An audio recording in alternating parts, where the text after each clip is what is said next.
Revelation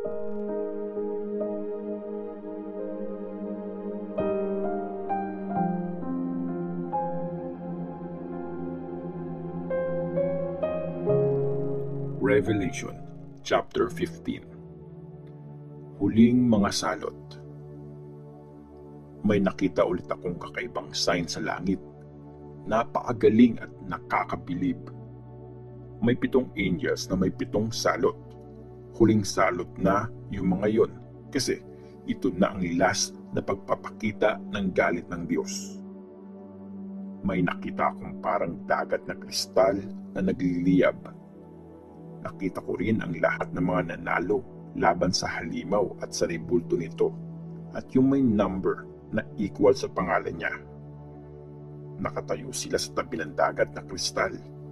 May hawak silang mga harps na binigay ng Diyos, at kinakanta nila ang kanta ni Moses na lingkod ng Diyos, at yung kanta ng tupa. Sabi nila, "O Panginoong Diyos na makapangyarihan sa lahat, napakagaling at nakakabilib ang iyong mga gawa. O Hari ng mga bansa, makatarungan at totoo ang iyong mga paraan. Sinong hindi matatakot sa iyo, Panginoon? Sinong hindi magpupuri sa pangalan mo? Ikaw lang ang banal.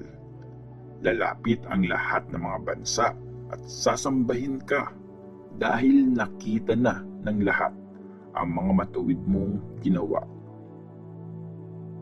Pagkatapos, nakita kong bumukas ang temple sa langit. Nandun yung banal na tent. Lumabas galing sa temple yung 7 angels na may 7 salot.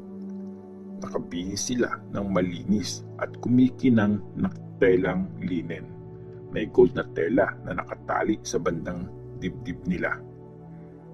Isa sa mga 4 na buhay na nilalang ang nagbigay sa 7 angels ng 7 gintong mangkok na puno ng galit ng Diyos na nabubuhay magpakailanman. Napuno ng usok yung temple. Usok na galing sa kaluwalhatian at kapangyarihan ng Diyos. Walang makapasok sa temple hanggat hindi pa tapos yung 7 salot na dala ng 7 angels.